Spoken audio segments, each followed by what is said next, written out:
اللہ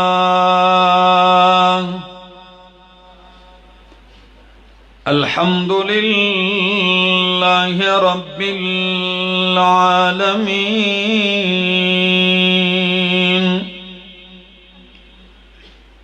والعاقبۃ للمتقین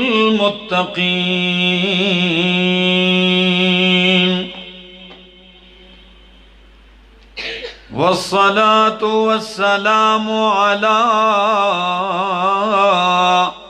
أشرف الأنبياء وإمام المرسلين وعلى آله وأصحابه أجمعين أما بعد فأعوذ بالله من الشيطان الرجيم بسم الله الرحمن الرحيم قل لئن اجتمعت الإنس والجن على أن يأتوا بمثل هذا القرآن لا يأتون بمثله ولو كان بعضهم لبعض ظهيرا وقال تعالى إن هذا القرآن يهدي للتي هي أقوم وقال النبي صلى الله تعالى عليه وسلم خيركم من تعلم القرآن وعلمه وقال النبي صلى الله تعالى عليه وسلم من قرأ حرفا من كتاب الله فله به حسنة والحسنة بعشر أمثالها لا أقول ألف لام ميم حرف ولكن ألف حرف ولام حرف وميم حرف سبحان ربك رب العزة عما يصفون وسلام على المرسلين والحمد لله رب العالمين۔ انتہائی قابل عزت، قابل احترام، ذی قدر علماء کرام، طلباء اعظام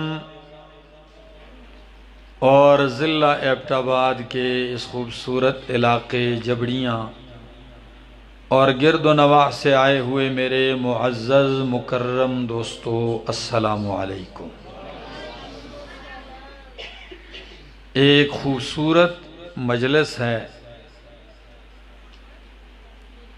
میرے عزیز محبوب دوست مولانا امان اللہ خان صاحب نے دعوت دی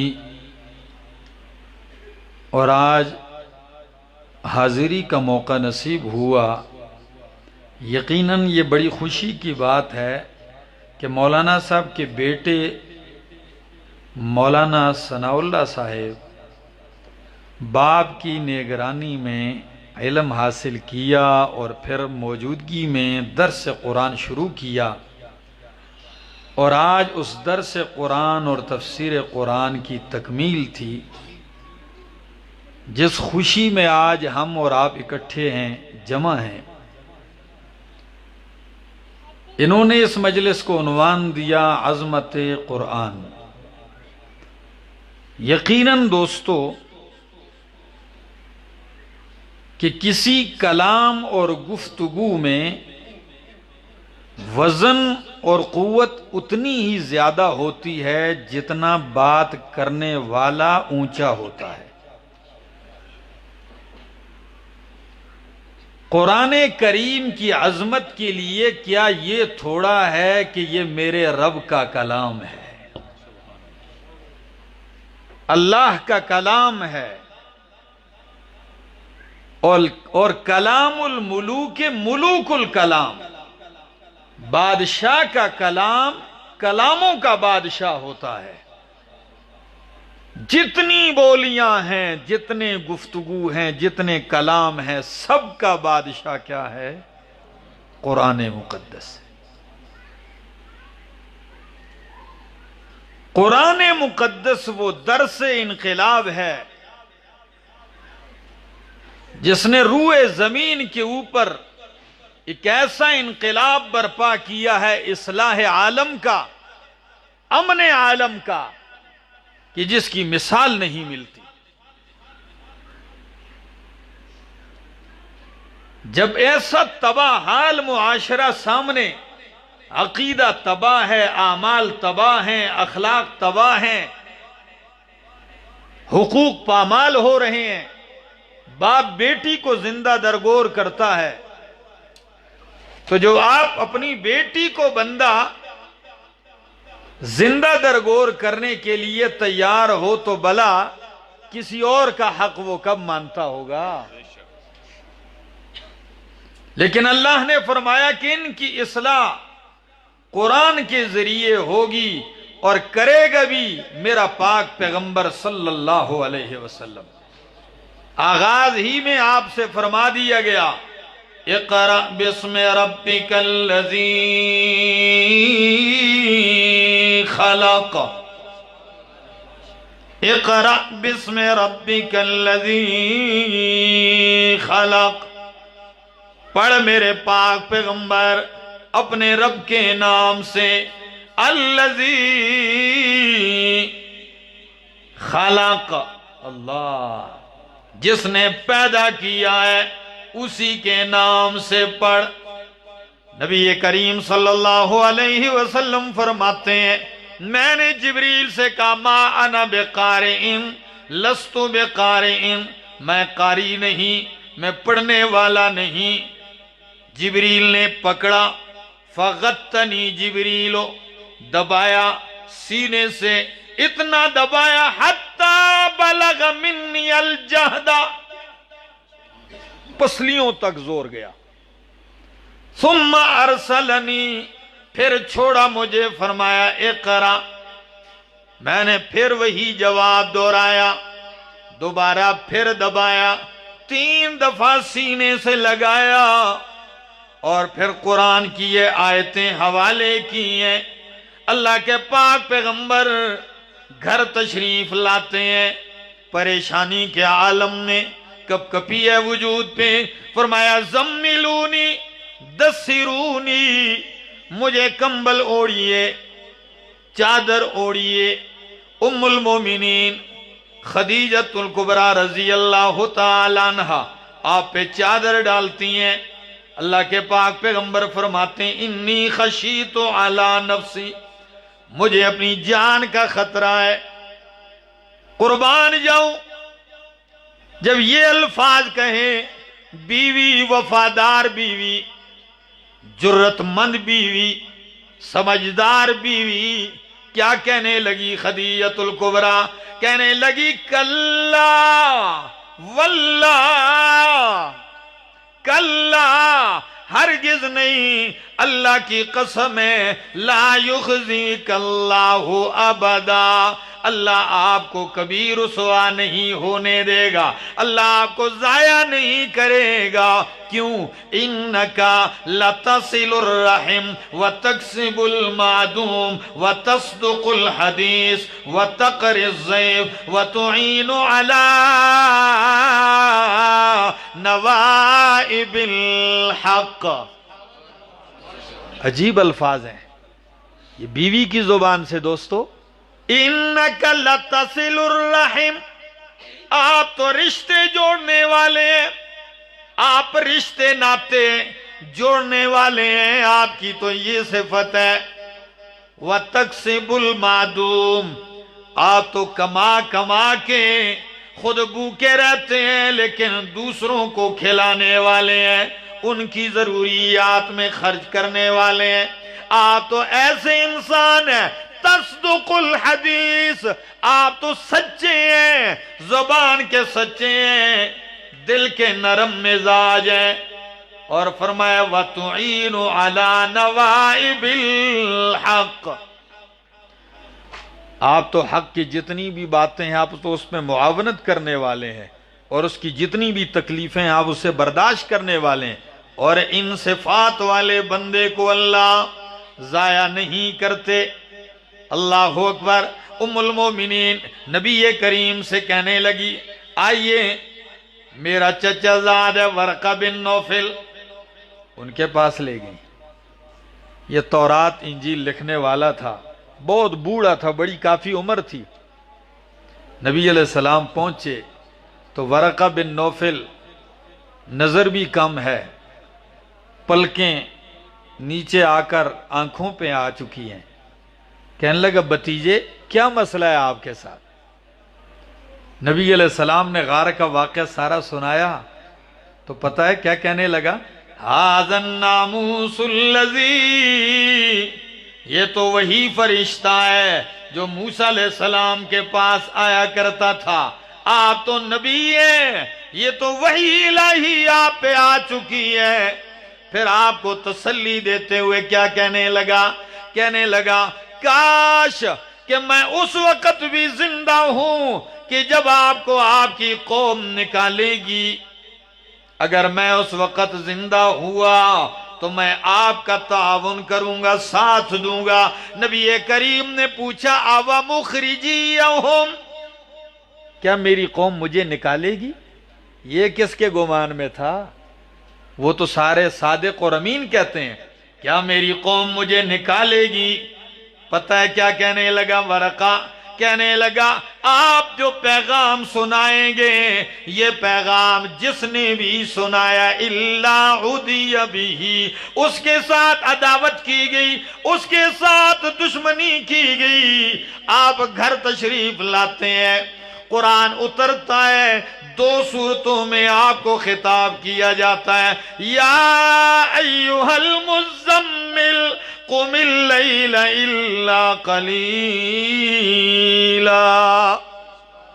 اور دوسری صورت میں یا ایھا المدثر قم فانذر وربک فکبر وثیابک فطہر، او چادر میں لپٹنے والے، چادر اوڑھنے والے میرے پاک پیغمبر، قم اٹھئے، آپ کو جو مشن دیا گیا ہے اٹھئے، قم فانذر، خبردار کر، ڈرا ان لوگوں کو، وَرَبَّكَ فَكَبِّرْ، عجیب الفاظ ہیں، علماء موجود ہیں، کبر ربک نہیں فرمایا، وَرَبَّكَ فَكَبِّرْ فرمایا۔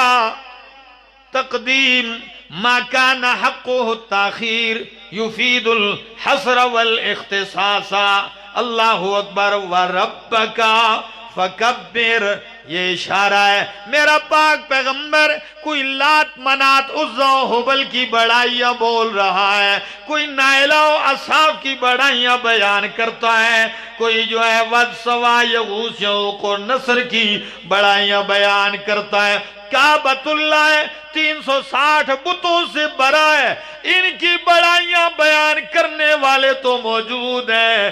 میرے پاک پیغمبر بت پرستوں کے سامنے آپ نے کھڑے ہو کر اگر بڑائی بیان کرنی ہے تو صرف اپنے رب کی کرنی ہے۔ ربک فکبر، آپ نے اپنے رب کی بڑائی بیان کرنی، اللہ اکبر۔ اور یقین کیجئے اللہ کے پاک پیغمبر رب کی بڑائی کا آغاز کرتے ہیں، صفا کی پہاڑی سے آغاز کرتے ہیں، یا ایھا الناس قولوا لا الہ الا اللہ تفلحوا، اے میری قوم، اے لوگو، قولوا لا الہ، مان جاؤ کہ کوئی الہ نہیں مگر اللہ، کہہ دو کہ کوئی الہ نہیں مگر اللہ، یہ عقیدہ اپنا لو کہ کوئی حاجتیں پوری کرنے والا نہیں الا اللہ۔ اے بیٹا بعد والو جواب دیجئے، حاجتیں پوری کرنے والا کون ہے؟ اللہ ہے۔ یہی پیغام سنایا، یا ایھا الناس انی رسول اللہ الیکم جمیعا، میں سب کی طرف اللہ کا رسول بن کے آیا ہوں، بس یہ اعلان کرنے کی دیر تھی، اپنے بیگانے ہو گئے۔ ربک فکبر، یہی تو رب کی بڑائی تھی نا، سب کو رد کر دیا، سارے معبودان باطلہ کو لا کی تلوار سے نیست کر دیا، الا اللہ کہہ کے رب کی توحید کا اقرار کروایا۔ اللہ اکبر۔ میرے دوستو، یہی صدا چلتی رہی، آپ قرآن سناتے رہے، اپنے بیگانے ہو گئے، نام لیوا جان لیوا بن گئے، دوست دشمن بن گئے، لیکن آپ نے پیغام نہیں روکا، آپ قرآن سناتے جا رہے ہیں۔ کبھی اوکاز کی منڈی میں ایک صحابی کہتے ہیں جاہلیت میں تھا، سورج نکلا اوکاز کی منڈی میں، ایک خوبصورت نورانی جوان ہے جس کا چہرہ تابان ہے، چمک رہا ہے، سورج کی کرنیں پڑتی ہیں چہرے پر تو چمک اور نورانیت میں اور اضافہ ہوتا جا رہا ہے۔ وہ ایک صدا لگا رہا ہے، لا الہ الا اللہ، منبر پہ بیٹھ کے لا الہ الا اللہ کی ضربیں لگانا بہت آسان ہے، مسجد کے کونے میں بیٹھ کے ہو کی ضربیں لگانا بہت آسان ہے، لیکن بتوں کے پجاریوں کے بیچ میں کھڑے ہو کے کہنا کہ لوگوں حاجت روا کون ہے؟ آپ ناراض ہیں ایبٹ والو؟ مجھے جواب دیجئے، حاجتیں پوری کرنے والا کون ہے؟ الہ و معبود کون ہے؟ بندگی کے لائق کون ہے؟ نظر نیاز کے لائق کون ہے؟ سجدوں کے لائق کون ہے؟ الا اللہ، اکیلا اللہ۔ بس جب یہ پیغام سنایا اس حسین جوان نے، میں دیکھتا ہوں ایک بزرگ ان کی پیٹھ کے پیچھے کھڑا ہے، اٹھا اٹھا کے پتھر مارتا ہے، اس کے سر سے خون بہتا ہے، ایڑیوں تک پہنچتا ہے، نہ وہ مارنے والا تھکتا ہے، نہ وہ نوجوان پیغام سناتے ہوئے تھکتا ہے۔ دوپہر ہو گئی، ایک لڑکی آتی ہے اور اپنے بابا کے ہاتھ دھوتی ہے، آپ سے خون پوچھتی ہے۔ میں نے پوچھنے والے سے، میں نے پوچھا کسی سے کہ او اللہ کے بندو، یہ حسین جوان کون ہے؟ یہ کیا کہہ رہا ہے؟ اور یہ بزرگ پتھر مارنے والا کون ہے؟ جواب دینے والا کہتا ہے او پوچھنے والے، یہ حسین جوان یہ اللہ کا رسول محمد ہے صلی اللہ علیہ وسلم۔ فرمایا یہ بوڑھا کون ہے جو مار رہا ہے؟ کہا یہ کوئی اور نہیں، چچا ہے ان کا۔ اللہ اکبر۔ علامہ آلوسی کہتے ہیں کہ یہ چچا ہے مارنے والا۔ اس آواز کو، اس مشن کو دبانے کی کوشش کی گئی، لیکن قرآن کہاں دبتا ہے؟ قرآن تو دبنے کی کتاب ہے ہی نہیں، یہ تو اللہ کا کلام ہے، اس میں ایک پاور ہے، ایک تاثیر ہے۔ یہی آواز چل رہی ہے، چلتے چلتے مکے کے کونے کونے میں، گلیوں میں، کوچوں میں، بازاروں میں، پھر مدینہ منورہ تک، آخر جس آواز کو مکے والوں نے دبانا چاہا وہ آواز اتنی ابری کہ آج مکے سے آپ جا رہے ہیں، لیکن اللہ نے پہلے ہی فرما دیا میرا پاک پیغمبر آج تو آپ اپنے دو صدیق اکبر کے ساتھ اکیلے چھپ کے جا رہے ہیں، لیکن جس ذات نے آپ پہ قرآن فرض کیا ہے لَرَادُّكَ إِلَىٰ مَعَادٍ، وہ آپ کو فاتح بنا کے لٹائے گا۔ یہ دبنے والی آواز نہیں ہے۔ میں کہتا ہوں، کبھی سوچتا ہوں 13 سال کا مختصر سا عرصہ اور مدینہ پہنچنے کی دیر ہے، جس آواز کو سننے کے لیے لوگ برداشت نہیں کر سکتے، آج وہیں مدینہ منورہ میں میرے پاک پیغمبر بیٹھ کے دنیا کے سپر پاوروں کو خط لکھ رہے ہیں، قیصر کو، کسریٰ کو، نجاشی کو، اللہ اکبر. خطوط لکھے جا رہے ہیں اور لمبے چوڑے نہیں، مختصر جملے. من محمد رسول اللہ، اللہ اکبر. من محمد رسول اللہ صلی اللہ علیہ وسلم الى قیصر، دوسرا خط الى کسرا، تیسرا الى نجاشی. یہ خطوط لکھے جا رہے ہیں اور بعد میں مختصر جملوں میں کہا جا رہا ہے اسلم تسلم. اللہ، اسلم تسلم، اسلام قبول کر لے تو بھی سلامت رہ جائے گا، تیری حکومت بھی سلامت رہ جائے گی، اور اگر نہیں تو پھر تیار ہو جاؤ. اللہ، یہ ایسا پیغام ہے، یہ ہے وہ مشن. آپ جا رہے ہیں 13ویں سال اور سن 8 ہجری کو آپ فاتح بن کے آ رہے ہیں. رب کا کبر، یہ بڑائی چلتی جا رہی ہے. لیکن آج آخری دن سنانے لگا ہوں، ذرا سنیے. جب آپ فاتح مکہ بن کے آ رہے ہیں، پورا مکہ کانپ رہا ہے، لرزہ بر اندام ہے کہ آج تو سب کا رگڑا نکلے گا، آج تو سارے ظلموں کا بدلہ لیا جائے گا، آج تو بلال حبشی کو جو ہم نے گسیٹا ہے اس کا بھی بدلہ لیا جائے گا، آج تو صہیب رومی کا بدلہ لیا جائے گا، آج تو امیر حمزہ کے 11 ٹوٹوں کا بھی بدلہ لیا جائے گا، آج تو سمیہ کے 2 ٹکڑے وجود کا بھی بدلہ لیا جائے گا. ہر آدمی اپنے اپنے جرائم سوچ رہا ہے، پریشان ہے. لیکن نبی کریم صلی اللہ تعالی علیہ وسلم فاتح بن کے جب مکہ داخل ہوتے ہیں، حرم پہنچتے ہیں. تفصیلات ختم کرتا ہوں. آپ حرم میں پہنچتے ہیں، بت ہی بت پڑے ہوئے ہیں. کیا عجیب بات ہے.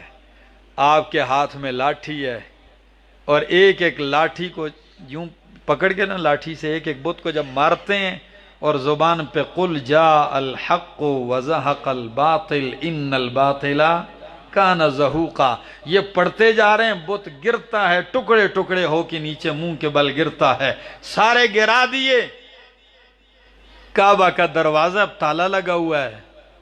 کہاں گیا؟ آ گیا کعبہ کی چابیاں لینے والا، جس کے پاس چابیاں تھی، کانپتے ہوئے آیا. نبی علیہ السلام نے فرمایا چابی لاؤ. چابی لا کے جب دی، فرمایا یاد ہے آپ کو کچھ ہی عرصہ پہلے میں آیا تھا اور میں نے آپ سے حرم کی چابی مانگی تھی اور آپ سے کہا زیادہ نہیں ٹھہروں گا، صرف چابی کھولیے، میں اندر جاؤں نکل جاؤں گا. آپ نے کتنی تند خوئی سے، کتنی بے رخی سے، کتنی ترشی سے جواب دیا تھا.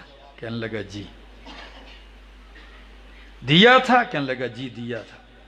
فرمایا یاد ہے میں نے اس وقت ایک جملہ کہا تھا؟ جی آپ نے فرمایا تھا کہ اتنی بے رخی اچھی نہیں، ایک دن یہ چابی میرے ہاتھ میں ہوگی اور میں جسے چاہوں گا دوں گا. اتنی سختی نہ کر. یہ ہے کھولیے. چابی دی، تالا کھولا، آپ اندر گئے کعبۃ اللہ کے اندر. دیکھتے ہیں تو بدبختوں نے کعبہ کے اندر بھی تصویریں بنائی ہوئی.